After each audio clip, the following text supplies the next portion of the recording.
Good afternoon, all of you all. Good afternoon. Sorry, it was we were just chatting, but I'm meeting my student after a long time. So meeting, but every Teachers' Day, Tejas is very kind to call for the last 15 odd years. Right, he's from SIS 2005 batch. He worked his way through equity sales. Right, so some of you are looking for that profile. Right, he has demonstrated history of work, and I'm reading from my WhatsApp that my kid has given me, Tejas has given me, demonstrated history of working in financial services industry, which many of you are seeking to go. Skilled in asset management, stock market, investment advice, and fundamental analysis. 15 years of experience. Currently with ICICI Securities as Vice President Equity Sales. I repeat, the term is Vice President Equity Sales. He was rated among the top 3 sales guys in India in an Asia Money Brokers poll in 2018. That's life all about. I'm sure when Tejas decides to retire and looks back at life, he'll say, "Theek hai yaar." Right? Virendra Sehwag is another example. Even today's English is not perfect. But when he used to come in, my son always says this, he doesn't used to care, whether he said 195 or 99, he knows the ball has to go for a 6, he'll go for a 6. And it's just go ahead and do it and then come back. Right? And that guy, when he retired, he said something. I never used to care what people used to think about me. I used to set standards for myself. So he said, I'm retiring today, but I have decided when to retire and I'm going. That's it. As simple as that. With heartfelt namaskar, I welcome Tejas. Right? I'm so happy he's here. Yes, Tejas, over to you, bete. Let's start. Thank you very much, Anil sir. This is maybe first time in my life I am presenting, I am showcasing my knowledge to such a big crowd. So as we discussed last evening, I have decided to talk on 2 things. One is my profile part, and another is, as we discussed, the research idea like Bharti Airtel and Telecom. So first of all, I'll go with my profile part so that your student can understand that what could be the future, what could be the career option after 2 years of MBA. So, sir, as you know that I joined Parag Parikh Financial from college placement. Parag Parikh Financial is one of the oldest, but still smallest broking company in this industry. Since Parag Parikh, and then Parag Parikh Finance was my first job, and since then I've been working with this industry, and it is like almost 15 years now. So in my entire journey, what I realized, sir, that I think this is one of the best career profile, or this is one of the best career option in the our financial space. I would like to share this thought with with all your students that, see, when we finish our MBA, we all are confused that what to do, which option we supposed to consider. I am sorry, I can speak only in finance because I don't know about marketing and any other portion, but I can tell you that in finance industry as well, there are many options where people are confused. People don't have any idea what to select, where to go. I would try to help you out that, okay, I am in this industry and I can tell you that this is one of the best industry in terms of payout, in terms of salary payout. Even if you look at international, let's say US and Europe, I can tell you that investment banking or institution equity sales and research are one of the best, finest profile in the world in this kind of in this industry. I can tell you that we are our research analysts, the current their average salary will be, or I don't know exact number, but I can tell you that those numbers are maybe better than there are many companies CFO number at this moment. So this is what the industry is, and that is why I am telling you guys that if someone is having clear-cut passionate about stock market, understanding about investment, want to work hard, take little stress, then I think this is the industry for you. I think you should work and pursue and try for this industry only, because the pay package and the profile is too vast. I can tell you. See, I have been now coming back to my profile. I am currently working with ICICI Securities. My designation is vice president, and I am dealing with the I am into sales, and I am dealing with the fund managers of domestic mutual funds, insurance companies, and FIs.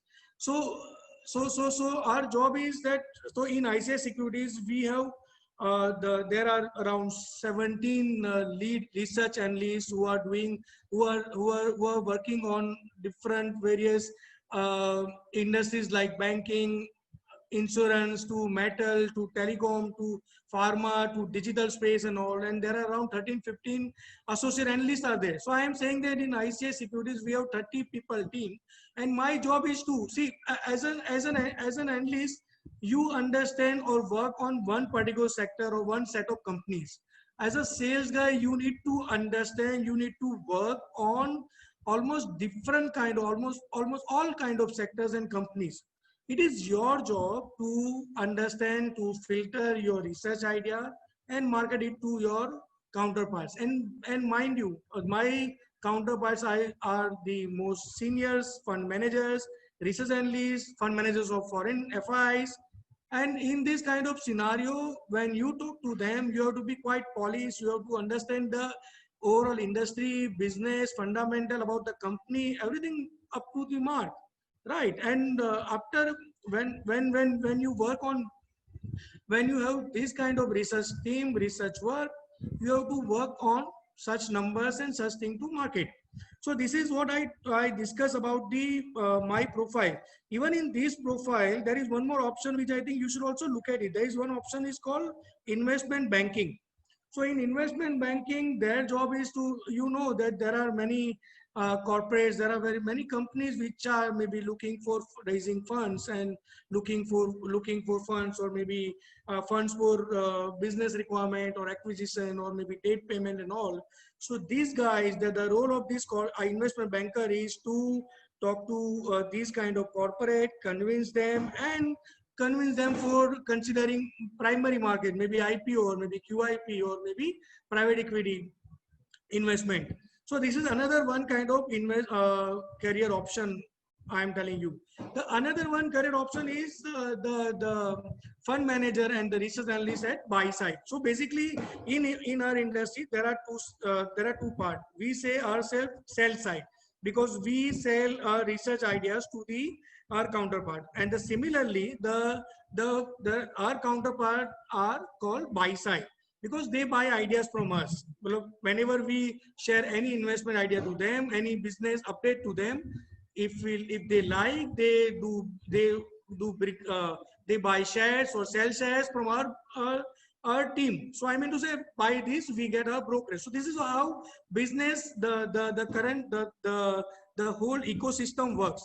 So as I am again telling you that as far as career option is concerned, if you get chance to be a part of this industry, I think you should definitely look at it. It's a really good career profile if someone is really passionate about investment and stock market. Now, this is what the career. This is what about career option. One more thing I would like to say: when I was in MBA, honestly, I did my graduation in engineering, so practically I was not aware about, I didn't know anything about P ratio and EPS and all those stuffs. It all came from Anil Menon sir, and in 2 years of SIS college. But I would like to suggest one more thing, that I think because since you all are in first year of MBA, if possible, spend more time with books, reading more and more books. I am not saying books related to your academy, books related to, let's say, Benjamin Graham book. I will share all names with Anil sir, but I am saying that read all those books, because when you read these books, it will open your mind. It will see, basically investment is not about reading fundamental numbers and PE and EPS and ROC, and it is not that easy task. There are many things are there in the investment decision.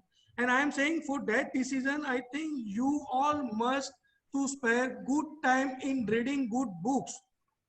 So there are books like, the one important book for our stock market career, for our investment banking career, is the Benjamin Graham book on financial analysis.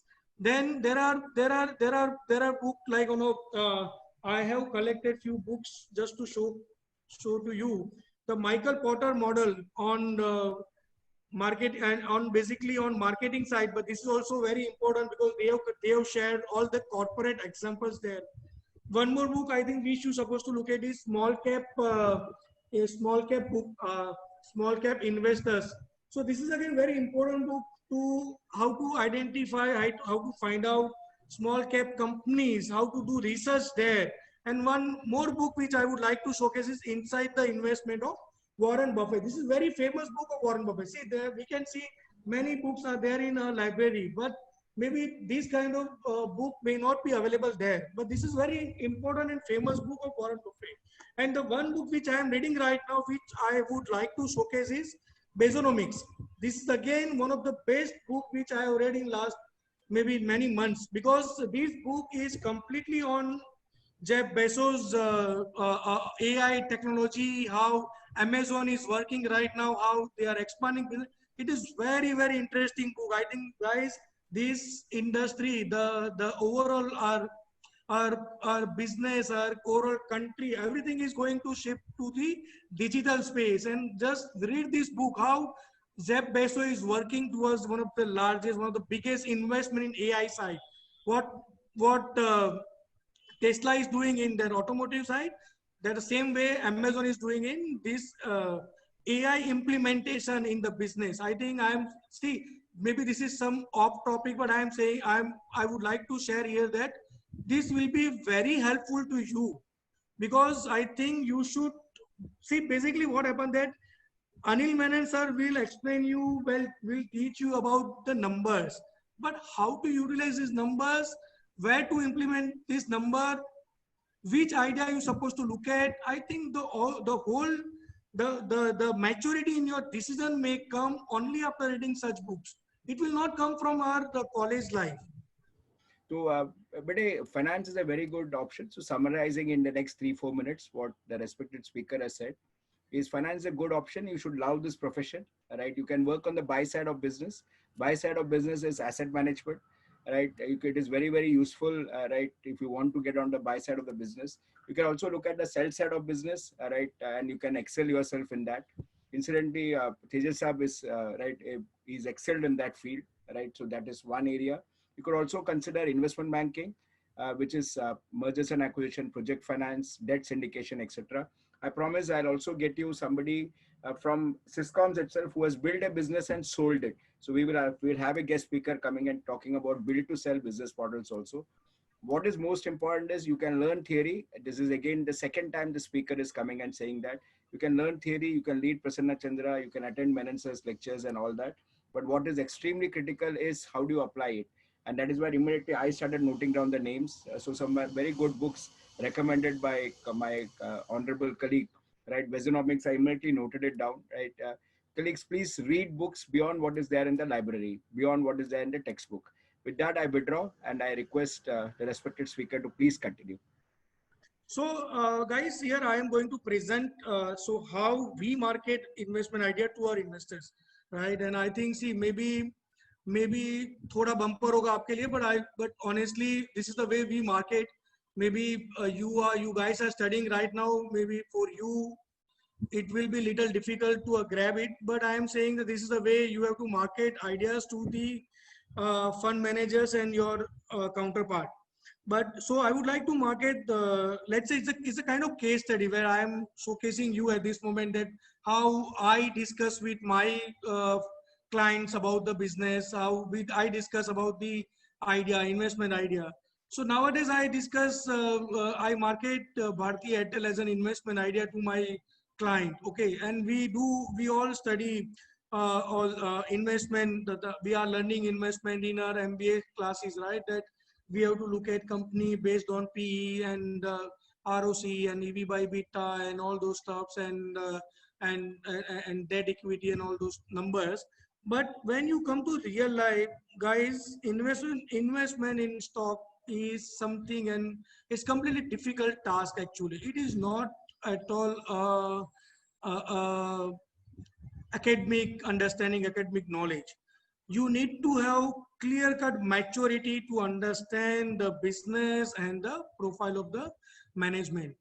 I personally give almost 50% weightage to the management quality and the past track record. When you consider, let's say, whenever we are going to consider any stock for investment, the important part or maybe key part for me, and I think I am sure that even Warren Buffett and even there are many investors, many elite investors are also preferring quality of the company, quality of the management, how they behave in tough scenario, how they behave, how they grab market share, and their proven track record. So now coming back to Bharti Airtel, before sharing the investment arguments here, I would like to share some background about the company. So we all know that Bharti Airtel, Airtel Mobile, and this is there for years, right? 2003, 2005, when we have telecom revolution, the Bharti Airtel and Vodafone and Idea, these were the companies were there since beginning. Okay, and but the entire sector, the complete disruption happened when Jio came into the business. Jio launched their telecom service in September 2016, and since then I can tell you that the complete the real pain actually has been started for the industry. So but before that, if you look at what was Airtel, what actually Airtel did. So guys, Airtel actually launched 4G network in 2012, and by April 2016 Airtel was ready with 4G network in 15 circles. In India there are 23 circles. In telecom they call it circles. They divide the country in some circles. So I am saying that Airtel was ready with 4G network in 23 circles by April 2016. Now, how important this point is, by December 2015, Vodafone has started its 4G network in only December 2015. Vodafone PLC. You can understand how Airtel, how smart Airtel management was. They started. They understood that the 2G and 3G may not be there. The future will be with 4G, and you must not be knowing that Idea started their 4G maybe in 2017. So Airtel, as I'm telling you, when Jio launched 4G in September 2016, by the time Airtel was ready with 4G network in 16 and 15 circles. So this is what this is the main important part of the management quality and understanding about the business. Now, when Jio came into this business, before that, there were 12 telecom companies. You all know that Aircel, Videocon, BPL, Tata Indicom, Arcom. Today, no one is there. Today, we have only three companies. Vodafone Idea, merger in 2018, Airtel and Jio. So Jio came with very aggressive strategy because Jio knew that now, because being a new latecomer, if he wants to grab customer, he has to come out with aggressive tariff strategy, and that is what he did actually. They came out with zero tariff and free phone, and you know that how Jio announced such freebies for years. What they did actually, by doing this announcement, this grabbing the customer, today Vodafone Idea, which used to having market share of around 44% in 2018 when merger happened, their current market share is only 26%. Jio, we started business in 2016 only. Their current customer subscriber market share is around 35%. And in these 3 years, in painful 3 years, where is Bharti? In fact, Bharti has not only maintained their subscriber, or maybe I say survived in this kind of Jio's aggressive business strategy, they actually gained their market share. So Bharti was at 32%. Now Bharti's market share is also 35%. Or maybe in a year time, they may be at 37%. So this is the proven track record of the management, how they build the business, they understood the technology well ahead of others, and they survived in this such very aggressive scenario built by Jio. Okay, so this is the background of the company. Now important point, why Bharti is buying. So now I'm saying that the last 3 years were painful, extremely painful years for all the three telecom companies. Vodafone that suddenly jumped up from 30,000 crore, 40,000 crore to now around 1,20,000 crore. Jio built some 1,60,000 crore debt because they were giving some all free services, and Bharti's debt was Bharti debt is around 1 lakh crore. But now when I look at the business, because now Jio has around 35% subscriber market share. Now what to do? See, obviously now Jio, whatever Jio wanted to achieve, Jio has achieved actually. Jio has achieved their subscriber market share. Now the focus is on revenue market share or in on profit market share. So I am saying going forward, it is very likely that we may see increase in tariff. So, okay, one more important point. Before JO came, the industry tariff, industry ARPU, average revenue per user, was around 220 to 30 rupees, which came down to 96 for Airtel 4-5 quarters back, which is now 155 rupees for Airtel. Okay, so I am saying that now industry is at such a scenario where Vodafone is completely weakest third player. Okay, now for surviving, Vodafone need to take at least 60 to 70 rupees ARPU movement.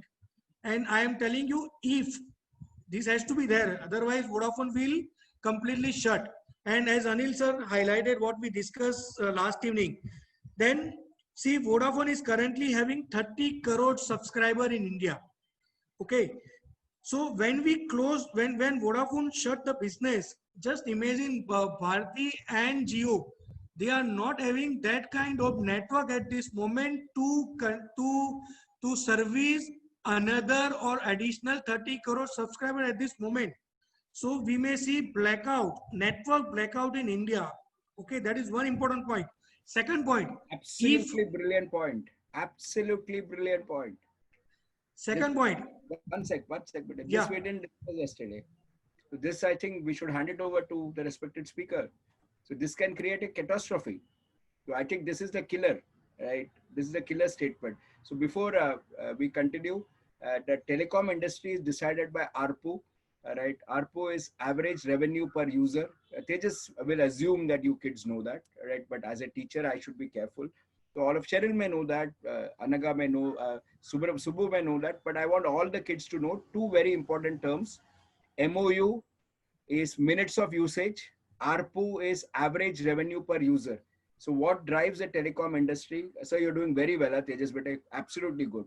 Is MOU and ARPU. And dil se baat kare aap, minutes of usage and ARPU. So all those bullshit that people say, Vodafone band ho jayega, Vodafone chala jayega, Tejas ji is making a point. Tejas sir is clearly saying ye hoga nahi. Agar ye ho jayega, to the moment the third player goes out, there'll be blackout, and the government can't face a blackout. It's in the government's interest to keep the third player alive, even though it's a weakest player. Before I request my kid to continue, Tejas sir, please note, dear colleagues, please read something which is called as Rule of Three. Jagdish Bhagwati ji has written a wonderful article known as Rule of Three. So he says in any industry where there is hyper competition, ultimately three players survive. One will be very big, one will still be focused, the third will continue dottering, but will continue. It's known as Rule of Three.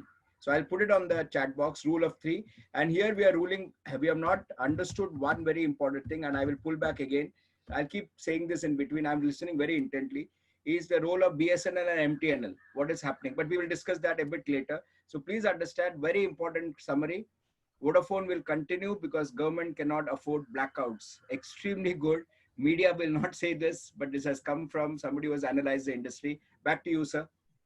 So that is one point, sir. Second important point is that maybe many people are not knowing this thing, but Vodafone PLC's India investment is one of the largest FDI investment till date. So if this business shut down, if Vodafone Idea shut down from here, then ease of doing business where India is currently trying hard to get higher ratings, that will suddenly fall. This is again second point where government of India may not like to consider that point as well.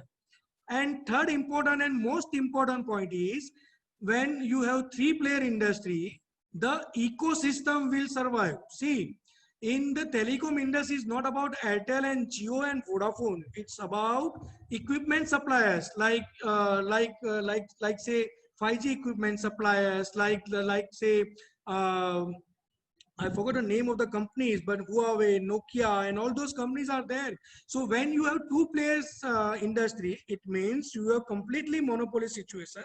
And in that kind of situation, this ecosystem may not survive well. So even for the ecosystem, we need to have three players at this moment. So it's it's very unfortunate to believe, or it is not possible practically, that Vodafone is going to close. Okay, that is third important point. So I am saying that with consideration of this argument that Vodafone is not going to close, that is why I am saying Bharti is a buy. So you may think that maybe three-player industry, so competition may remain. Say why one supposed to look at Bharti. But as I highlighted that Vodafone being the weakest player in the industry, and if government wants them to survive, they need further tariff hike. Without that, they cannot survive. And if tariff hike comes for Vodafone, technically it will be there for Jio and Bharti as well. And Anil sir, one important point is, if Vodafone close the business at this level, entire financial system will also collapse, because 1,20,000 crore debt is there with Vodafone.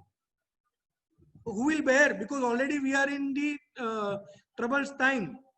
It is not possible to have to your banks to have such kind of high NPAs. So this is again not possible. So I am saying that with all this argument, now I am presenting the case that Bharti is a pie. Now my point is that when I look at the Bharti Airtel, current ARPU is around 155, 160. Okay. And as I told you, if you remember well, I told you that Vodafone Idea to survive, they need at least 60, 70 rupees ARPU to get break even. It's a big number, but if I let's say if I put 30, 40 rupees ARPU gain, hypothetically I assume that only 30, 40 ARPU will be there in a year time or 2-year time, then also Bharti's number will be too big. I am saying in the current scenario, when I am assuming only 15% tariff hike, my analyst is assuming only 15% tariff hike, I am saying that the EBITDA which we are projecting for Bharti is around 60,000 crore for FY22. Now, you all know that the Jio currently got some 1,40,000 crore in his business in Jio business, in telecom business, and this 1,40,000 crore came on some more than 15 times EV by EBITDA valuation. Okay, currently Jio's EBITDA is 20,000 crore, and that is what the chatter in the market is, that Jio has committed of some 60,000, 65,000 crore EBITDA to be there in by FY22. So I am just putting these all numbers in my number for Bharti. I am saying that currently I am not expecting any big jump in tariff. I am just saying that currently I am expecting 60,000 crore EBITDA for Bharti. In 60,000 crore EBITDA, I should put 10 EV by EBITDA multiple. Worldwide telecom companies are getting somewhere on 8 to 12 EV by EBITDA. Jio, as I told you, Jio got some 15, 16 time EV by EBITDA. Let's say if I am giving 10 EV by EBITDA to Bharti, then and Bharti is having, let's say by that time Bharti may be having around 1 lakh crore debt. So I am saying that after calculating all these numbers, the market cap for Bharti will come at 5 lakh crore. Today's Bharti's market capital is 2,85,000 crore. It means we are talking about 70-75% upside in the stock for next 1.5 years, 2 years time, which is very big number. Okay. So by considering, and see one more thing, when I look at investment, I should also look at some numbers, right? ROC, the very important part of the company. Company's current Bharti's ROC may be somewhere around 4%, I believe. This ROC is moving to 22 times in FY22 with this number. If let's say tariff hike comes into the system, then this ROC will definitely move up further. That is one. Second, when I look at my analyst number, we are projecting some 15,000 19,000 crore free cash flow in FY21 and 33,000 crore free cash flow in FY22.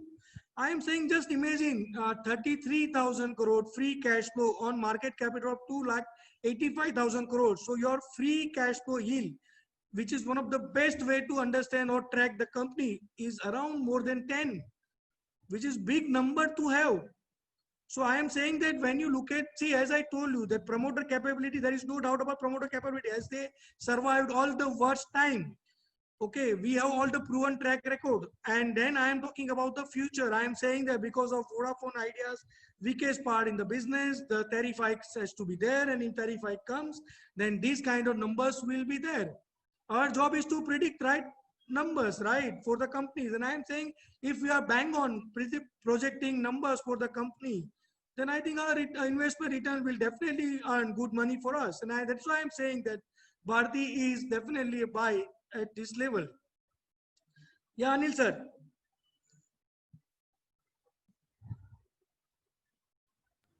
If you look at all the chat that I've done, we've got about 11 points from the respected speaker. So one rule of three was my humble contribution. And we had this 11 points entirely come from the research analyst here, right? So blackouts, ease of doing business, very valid points, okay, to substantiating the case that, why this government will not let it fall, because Vodafone going down will clearly impact the clearly impact the ease of doing business ranking, which the government is so very so very cagey about. And that's natural, because if your ease of doing business is going to go down, already Vodafone, we have spoiled our name twice with retrospective taxation. So now with Vodafone also exiting the country, then forget newcomers coming into our country, and there are better choices like Taiwan, Vietnam, which was again reinforced by the earlier speakers also. And government cannot allow duopoly, clearly said. So only Bharti and Jio for the ecosystem will be very, very problematic. So there's a lot of jobs at stake here. There are a lot of suppliers who are at stake here. Then the numbers started flowing. So that was setting the boundary for the discussion. And then, as any finance person would do, the numbers started going up. So numbers came in from only two things, right? He said ARPU has to go up. So sir clearly said that ARPU has to go up, right? Vodafone cannot survive with this ARPU. So even if you take a 25 to 30 rupees hike, moment Vodafone does it, Bharti can also do it. Jio can also do it. And he said that, very important, Jio prediction itself is about ARPU going up. So if you understand, if that happens, Vodafone increasing ARPU will have an effect on Bharti, because Bharti also can then do it. And Bharti, incidentally, Mrs. Mittal has said that. So after speaking to Tejaji, I started doing my reading. He has said that just about 1 week back. He said the industry cannot sustain on such low ARPUs. Just 1 week back, the statement came in, and we didn't discuss it. I said, oh, it now comes in with what he's trying to say, right? Women Vodafone increases, others can do so. And then the free cash flow, very important term, right? Please don't ask today. Don't ask the speaker what is free cash flow. I'll discuss it as a separate class. I know some kids will have doubts, but theory questions mat pucho bete when we have specialized speakers coming in. ROCE, excuse me, I'm sure all of you remember this. ROCE, our DuPont analysis that we had done, we had clearly said it is all about ROCE, which is the subset of which is ROE, return on equity, right? It is return on equity. So what will happen now? Vodafone increases ARPU, Bharti can do it. Moment Bharti does it, 60,000 crore additional profits coming in. But will Jio allow?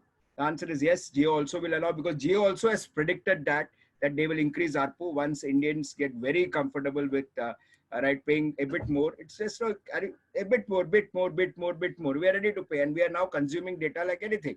So after some time, we will be price insensitive. So what is 25, 30 rupees much? Not much. So sir, sorry, if you can allow me. So Please, how this number will change? So basically government is working on the tariff, floor tariff price. Okay, floor price, data floor tariff policy. So in which maybe by December or January, we may have this policy from the government side, in which government will fix some minimum data tariff plan for the consumers. Okay, So currently what happened that average consumer, Indian consumer is paying 3.5 to 4 rupees per data, per MB at this moment, usable consumer I am saying. What industry, what Bharti, Vodafone, even Jio requested to government is around 25 to 40 rupees per MB data. I mean to say even Jio is asking for, and in fact, in that when government asked for consultation paper, Jio actually submitted the uh, Jio actually submitted other thing as well. Jio said that when we offer this music platform or this Jio cinema platform, we should be allowed to charge on this thing as well. So I am saying that just wait for 6-8 months, we are completely moving towards the high ARPU scenario. Because see, currently, when you look at any part of the world, what happened that even in US, even in UK, you pay some dollar. Let's say in UK, you pay 10 GB, $10 per one. You pay $10 per month or $15 per month. Okay, and you get some data pack, some 4 GB, 5 GB, 10 GB. In India, what is going on? We are getting 2 GB, 1.5 GB, 3 GB per day, which is practically not possible. Even this new plan actually introduced by Jio to kill the competition. But I am saying that practically it is not possible. So maybe after 6-8 months down the line, we may have plans where, let's say 300 rupees plan, where you get some 50 days and you get some 15 GB or 10 GB or 20 GB. If you want to use more data, then pay for more.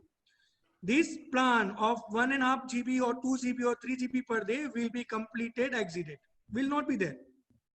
So by doing this restructuring stuff, and currently what we are doing, we are seeing that 80, let's say 500 rupees for 84 days. So what will happen that after restructuring of this plan, this 84 days may become 70 or 65. So automatically or your ARPU goes up, which industry is looking for. And by doing this, the Vodafone will survive, Bharti and Jio will flourish. That is the scenario. Yes, Can I? sir. So, what the respected speaker is saying is, please remember, class, it's a joint session, huh? Right? So, what the respected speaker is saying is, the government itself is going to come with a minimum tariff plan very soon, because the industry is not going to be sustainable at low ARPUs. And geo platforms have already, I'm sure the investors, Tejas Bede, you would have to talk about investments and what is the logic a bit later, which you told me slightly politically sensitive, but we will still speak about it because as students, they should be aware of it. So what really happens is today we have very low prices, which is good. Somewhere the prices will have to go up, not as much as developed countries, but yes, it is not sustainable at these low rates. So thoda upar jayega, but will it go as US or Europe? No, no, no, no. That is not what is being said. So government will come and put a minimum tariff plan, and the government will say, okay, you pay more as you consume more. And moment you say consume more, it is good for us because everything is going digital. Everything is going digital. I again repeat, we will not be seeing tariffs as developed nations, but what we are going to see is right something more than what we are paying today. Right. So what is that model evolving? We are still not clear. But yes, ARPUs will go up, and if ARPUs go up, Bharti Airtel will benefit because Bharti can easily take on competition and really doing well in spite of all the clout of Ambani's, right? I repeat, clout of Ambani's, the Mittals have took them on and taken them on, and they are still standing. Back to you, sir. And sir, one more thing that even in what we are talking about, some restructuring tariff in which the bottom pyramid, which is let's say currently 70 rupees or 80 rupees, the prepaid plan, the lowest plan, that will not be touched. Those plans will remain at around these levels. The tariff will be changed for the 4G plan, data plan, which is like minimum plan currently is 130 or 140 rupees. Those plan will be touched upon.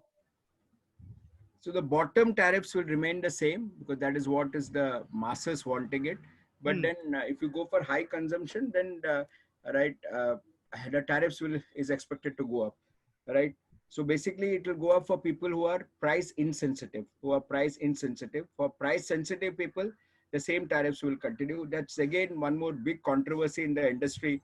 Geo is going across and saying, hey, why let us have only smartphones?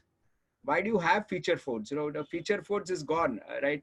And very interesting. I just realized that when I'm speaking, my dad still uses his old feature phone. He doesn't like all this data consumption video.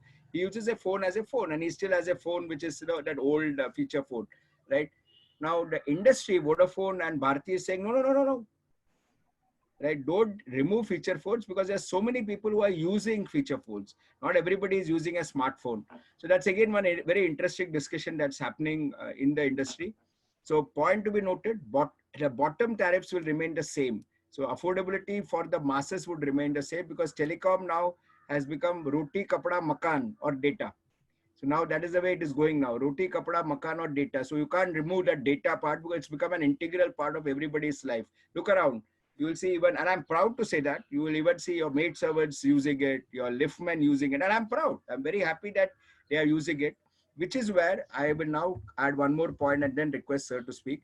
Please understand, wonderful book. And Reliance has done that very well. Fortune at the bottom of the pyramid. So what Reliance practiced was very, very useful. Right? He said that let's have a plan where we attract maximum people, pyramid at the bottom, and let's play the volume game. And with one shot, they destroyed maybe 3/4 of the competition just got wiped out. But the fact of the matter is very well funded by the oil and gas sector. So playing a long-term game, right? So what others could not play that game. In fact, so much so that even Tata's decided to honorably exit that sector because it realized it can't fight the Ambanis, even Tata's, right? Now, Birlas have clearly said we will not invest more money till the picture becomes better. Right now, these are all industrial houses which have been powerful, but even Birlas have said we will not invest further money till the picture becomes clear. Back to you, Bete.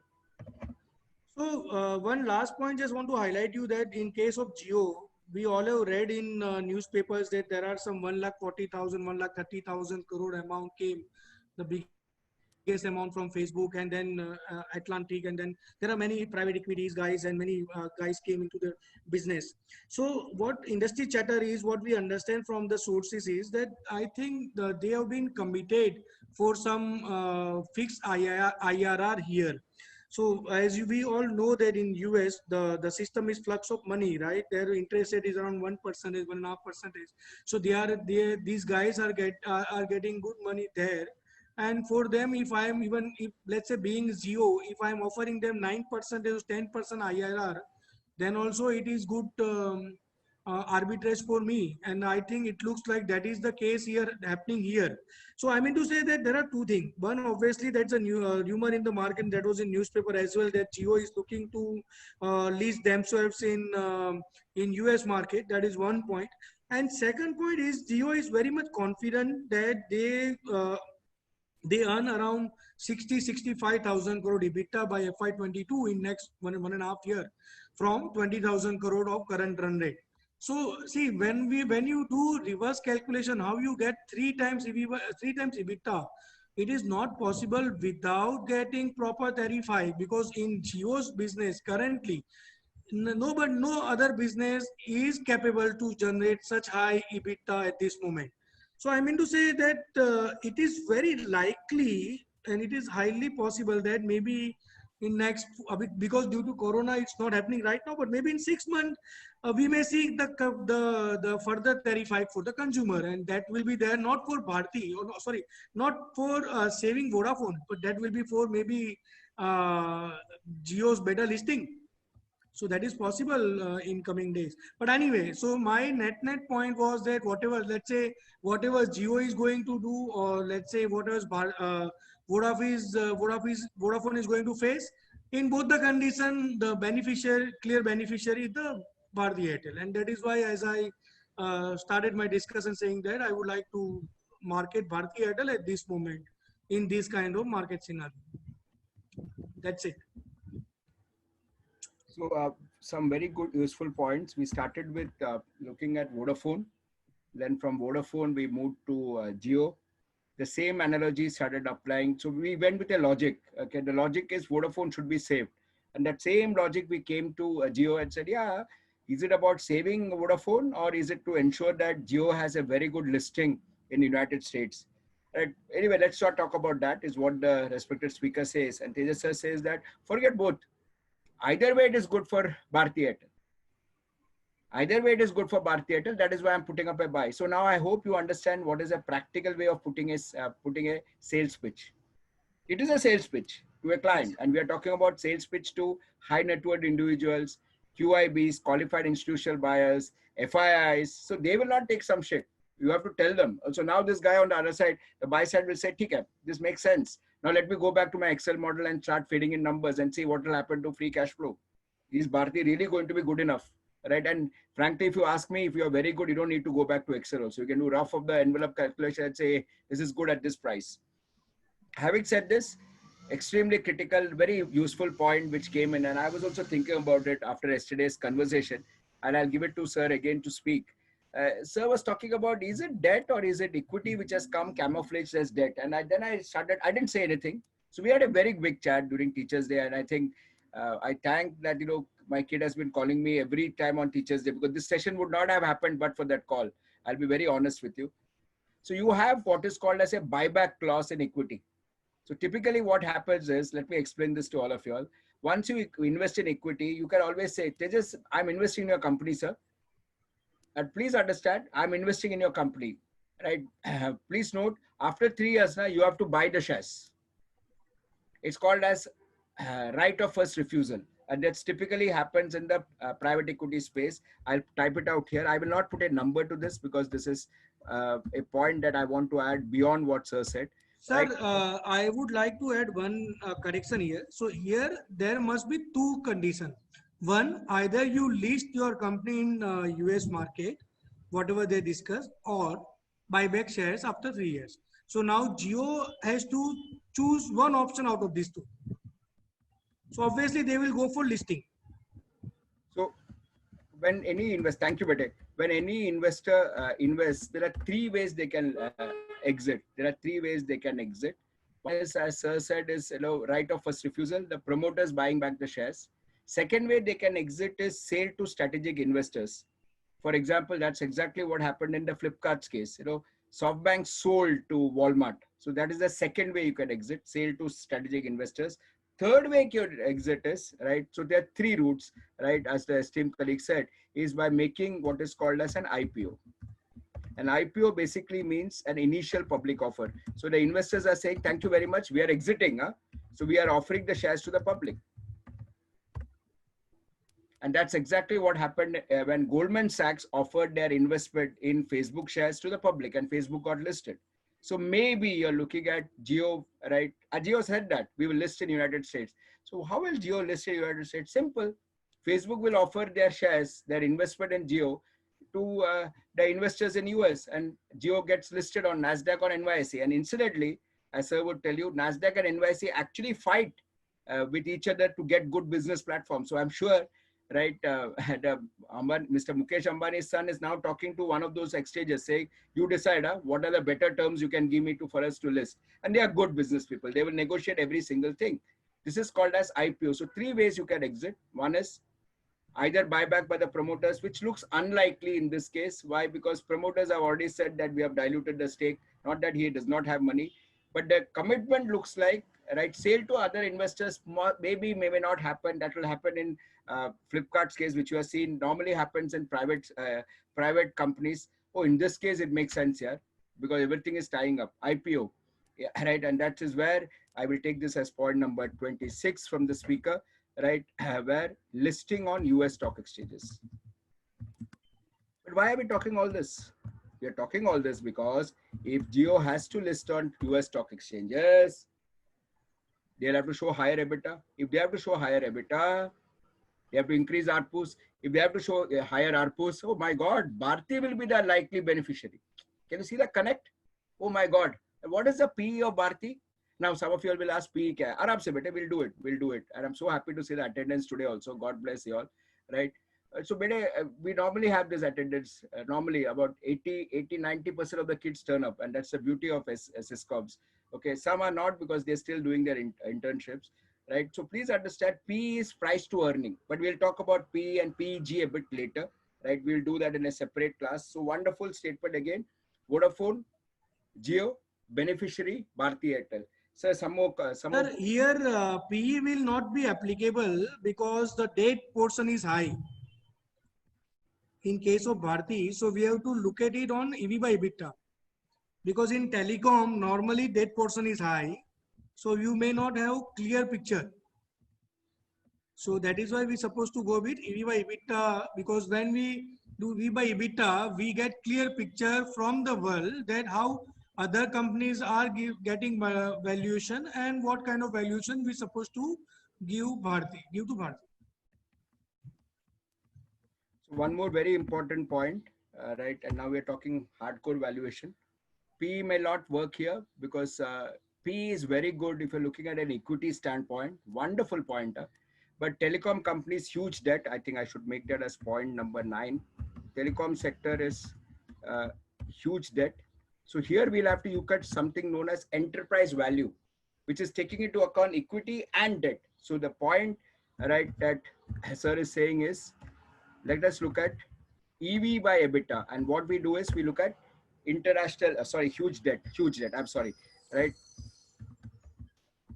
So EV by EBITDA makes more sense. And that's why Bharti will score well on EV by EBITDA. So please note one very important valuation tool. If you're looking at only equity, price to earning, but moment you look at both equity and debt, especially for highly levered sectors like telecom, it makes sense to actually look at enterprise value. Enterprise value will capture both equity and debt. I'm so happy, sir, you are using these terms, right? So please note some very good terms that were used is EV. EV stands for enterprise value. Yes, sir, please. Because if you looked at what Jio got the valuation, that is again EV by EBITDA only, because Jio, in case of Jio again, the profit number is not there. So it was again EV by EBITDA. So that if you compare your company with Jio or maybe with Vodafone, you have to apply only this multiple as well. There is only one multiple right now for this kind of business, so that you can understand what is the clear-cut valuation market is giving to these companies. And sir, one more thing, that as you rightly mentioned, that the scenario is completely going to the digital space, and these telecom companies, if let's say if they currently, whoever is having strong balance sheet like Bharti and Jio, the further whatever move we see in the sector in digital space side, it will be again beneficiary for the companies. So anyway, as you know, that as you rightly say, there are made security guys, everyone is using at least 2 GB per day data. Okay, minimum requirement nowadays. And the way the content is now easily available on phone, the way a payment system is evolving on the phone, the way other e-commerce facilities available on phone. So I am sure that for the consumer, if let's say tomorrow hypothetically your ARPU, or let's say tariff, if it is around 250 or 300, I don't think so people would mind to pay that, because this is your necessity now. So see, before Jio came, these ARPU was 250 rupees anyway. So just imagine, sir, if these companies get 250 rupees ARPU, then this Airtel, the overall EV value could be around, maybe, sorry, the stock price value could be around 1000 or 1500. Anything can be there, because the huge earning upside possible because of this ARPU momentum. Some more points from the respected speaker. Right, it's very clear that this sector is using EV by EBITDA, because if you look at Jio is still not making money. So obviously that you can't use PE multiple there. So what Jio is, they have done very, very well is they have looked at EV by EBITDA. Excuse me, for all those kids who are talking about Future Group, here it is. Here is your first hint. So Future Group also, they have definitely looked at something beyond, right, PE ratio. They have looked at EV by EBITDA. Any further increased usage of data will obviously help everybody. Indians are getting very, very price insensitive, right? Especially with respect to consumption of data. Most of us, right? And it has a need is becoming a want. But the problem here is, right, I'm sorry, I'm getting a bit social here, is how do you take the masses along? But that is not the topic of today's discussion, right? How do you take the masses along? It just came when I'm speaking. The point here is, for even if you look at our middle class population, let's not talk socialism for some time, please. There is this one problem with me now. With passing of age, I'm becoming a socialist. तो थोड़ा मैं गरीब लोगों के बारे में ज़्यादा सोचता हूँ आजकल. I don't know. There's a big change in my attitude also. Maybe it's because of age. So even if you take the middle class population of India, it's bigger than the population of some countries. So there, for them only you look at it, a need becoming a want is a huge earning upside for Bharti Airtel. So here we have 35, the 30, I would have missed a couple of points, please. My typing speed is not very fast, right? That's again the 35th point.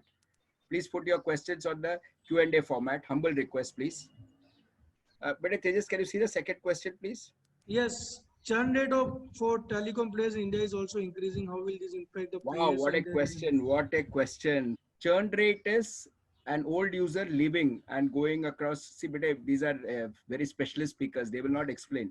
So, कोई बच्चा है, there are about 75 of you all here, right? कोई भी है तो किसी को churn rate नहीं पता है तो one person leaving one this thing and putting out, going somewhere else. Okay, back to you, sir.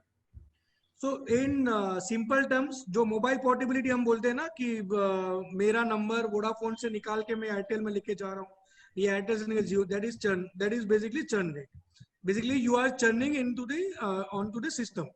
So the question is that churning rate is high. See, I agree, churning rate is high, but thing is that now you have three players, right? And people would look at service angle and connectivity angle. So I think now Jio is at 35% subscriber rate, Bharti is at 35% subscriber rate, and Vodafone, as I told, so weakening is a weak player.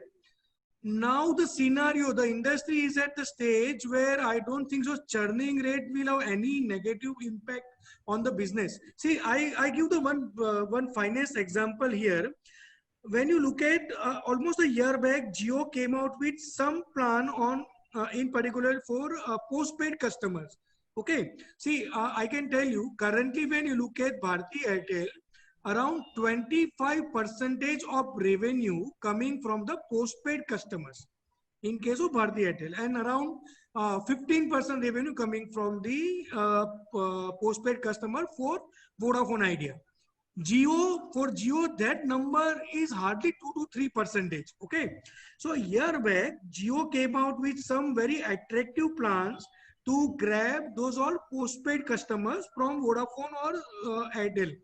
But you would be surprised by knowing the result that actually in postpaid category, no churning happened. There was no churning. So maybe because see, when you look at postpaid customers, who are the postpaid customers? These are the corporate world people, okay? And they are not comfortable with Mukesh Ambani style of business. So zero churning from that side. Now, where do you see churning? Do you see churning in maybe prepaid customer, maybe 140, 150 plan customer? But nowadays, see, when you look at Bharti's strategy throughout since let's say 2016 when competition started, since beginning, Bharti was very clear. In fact, Sunil Mittal, that was a statement of Sunil Mittal that whenever Jio consider any price, we keep ourselves 20% premium to that number. Let's say Jio consider 200 ka 100, we will be at 125. If Jio consider 200, we will be at 250. Simple.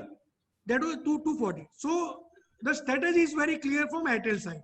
Whenever Jio consider any kind of price change, we will adjust ourselves at some 20% premium because we believe that our service is the premium service to the compared to Jio and Vodafone. So when you look at last, see, churning was there maybe in 2017, 18, 19. But when you look at last 6-8 months, now churning is not at all a question on the industry. So if there is no churning, there is no question on revenue. So my answer is churning is now not a practical problem. Maybe few customers churn shift from Jio to Airtel, few may shift from Airtel to Jio. But net number, you may not have that changes. Very important statement that came in. Right, very good question from a student. Wonderful, Cheryl, and right, I'm very happy such good questions are coming in. We'll take a couple of them more at least. So churn rate normally affects anybody and everybody. We can always move out. So very important finding. Right, Tejas sir is reading the next question. So I will just summarize that in postpaid there was practically no churn. People did not want. They were happy with service. Maybe at Anil Menon or at Tejas is like, okay, right, I'll have an extra number of Geo, and my personal way is I have an extra number of Geo, but I'm not put it out of Bharti Airtel. I said, okay, rehne dena, 500 rupees per month. How can it matter? No problem. Yes, there is some churn in the prepaid segment, but that's also very minimal, right? And wonderful statement. Churning has practically no effect on financials. So that's the end summary of that wonderful discussion. Churning today has no effect on financials. So question is very simple, sir. What will happen to MTNL and BSNL? What is your idea about MTNL and BSNL? Sir, so clear-cut answer here is that since our defense system and our ISRO, they are using BSNL spectrum. So this company they have to be there. You can't shut them. Okay. Honestly, I don't have any idea about MTNL, but I believe MTNL is also for the same purpose. So government has to consider these two options. No solution. One last question, sir. Since Reliance is diversifying into various offerings, how will that impact Bharti Airtel? A very interesting question, but answer is no impact on Bharti Airtel because the Bharti Airtel is also engaging with Netflix and Amazon Prime and all. See, if you look at Jio platform, see, when you go with ecosystem or when you don't go with ecosystem, ultimate goal is to achieve higher ARPU. Okay. Now the game is all about higher ARPU at this moment. I don't think so that if I get more free channel at Jio system, then I'll go to Jio, I will change Airtel. I don't think so. See, honestly, I personally believe that now industry at the stage where customer, I think that time has gone when we used to think that, okay, which one will be better? Unless we are facing the serious connectivity issue, I think no one wants to go for any kind of new network just because of freebies. Those days have gone actually. I think I am not seeing, because when I look at Bharti's number for last 3-4 quarters, when you look at Bharti, when you track Bharti result, Bharti quarterly numbers, they are exceptionally doing well. So I don't think so that with these all freebies, ecosystem, Jio is gaining anything. The only point from where Jio can gain is tariff hike. They got their wish list. They got their subscription list. They are at 35% market share. They've got it. From here, from 35 to if you move to 45, nothing will change, because currently in the 4G, 4G market, the Jio's market share in 4G is 65%, because Jio is 100% 4G, right? So currently the 4G, the 4G India 4G market, Jio's market share is 65%. Now, how do you see how you gain subscriber? By reducing your tariff. Now, since I am having 65% market share, and if I correct tariff, who will be the loser? I am only the loser. The race guys are at 35%. The race guys are at 35% of market share. So technically, tariff cut is now not at all possible, because Jio is ruling the business now. So even for Jio, it is better to consider tariff hike. I will not gain any. Let's say hypothetically tomorrow Vodafone shuts its business. Then in that scenario, you may not see tariff hike. But since Vodafone is having 30 crore subscriber, maybe 15 crore, maybe with Jio, 15 crore subscriber, maybe with Bharti, I am okay. Anyway, my numbers will go up by around 50%. I'm okay. Are you getting my point? I am saying One, if either you gain business or market share by increasing tariff, which is what I am looking for, but subscriber addition by cutting your tariff or by giving more services, I don't think so. Now it is not at all important in the whole scenario, in the whole business picture. So here we go. The final comments on this. Please understand. Uh, I want all of you to reflect on this 56, 60 odd points. Let's say 60 odd points. Reflect on this. Form your own opinion. Right? You can always come back and say, "Oh, wonderful, wonderful." But then I think something else will happen. You know, I'd like to sell Bharti Airtel. That's your call. So we are not here to support that you should buy Bharti Airtel. We are trying to tell you how people think. Heartfelt thanks to all the students for attending, for gaining. Sincere thanks to Tejas Bete, right? We spoke for 15, 20 minutes. He said, I'll take care. And he not only did he take care, he gave such a valuable thing. Now, please use the chat, kids. Please use the chat. Thank you, Arvind. Please use the chat. Thank the speaker. And here it is, 60 odd points, practical points on how do you look at the telecom sector and why a particular stock is a good buy. We will take 2 more minutes because I think, we are not paying anything to change us up. It's all Maslow's theory. He's come here because he feels good to be among his alma mater. Look at the eyes, he's feeling so good. Please understand, 15 years back, he was in the same room as you kids. And today you all are thanking him. I'm sure he must be feeling proud of his achievements. So Tejas does not show stress or any pride. I'm very thrilled today to actually see how somebody has improved. And those days he used to sport a mustache also. I still remember, right? I used to speak broken English. And today he just went with the flow. Yes, keep thanking him. Please keep thanking him, right? This is what we can give to such guest speakers. 60 odd points, right? Each of the point worth its value in gold. Thank you very much, sir. It's really proud for me as well. With this, sir, thank you very, very much, Tejas sir. Thank you very, very much. Sir मत बोलिए, thank you sir. नहीं दिल से मजा आ गया sir, एकदम अच्छा लगा. मुझे भी अच्छा लगा सर, आपको बहुत टाइम के बाद देखा एक्चुअली आज. Thank you. प्यार है आपका. There is one more silent person, sir, who always supports us, Shanti ma'am. Right, आज का second session है. अभी इसके बाद एक 7 o'clock another session is there for engineering students, and she keeps supporting me like anything. She's based in Cochin. Right, thank you, Shanti ma'am. Also, God bless you. Right, thank you very much. Thank you. Thank you, sir. Thank you.